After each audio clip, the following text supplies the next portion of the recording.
I'm a creature of habit when it comes to my morning routine, and this blueberry banana smoothie is going to rock your world. It's what I drink every morning when I get home from the gym.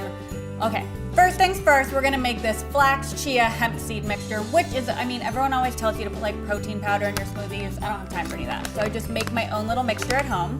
So we'll pour equal parts of hemp seeds. We'll put some chia seeds, some flax seeds. I just put it in a jar because, look, you pop the top on, and then you can just shake it up. Everything gets evenly combined. I feel like a bartender. Every morning, I can just pour a couple tablespoons of this into my blender for my smoothie mix. So good for you. Okay, super easy. I'm just gonna put in a little bit of almond milk. I always use vanilla almond milk, unsweetened. You don't need to add more sugar. We'll just pour in about a cup of that.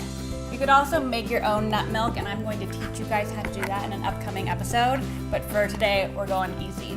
Some almond butter. You could also use cashew butter, but this is also like a really great source of protein. You can just eat it, whatever's left over.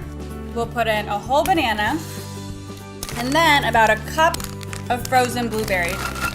You could also do raspberries, strawberries, but the purple color from the blueberries is everything. We'll just pop the top on, put it on our smoothie mixer.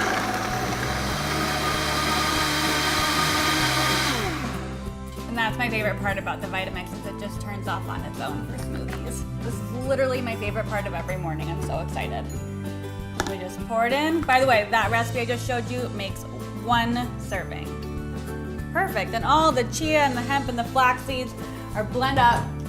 I mean, look at that color. It's perfect. So good. Grab the full recipe on whatsgobbycooking.com.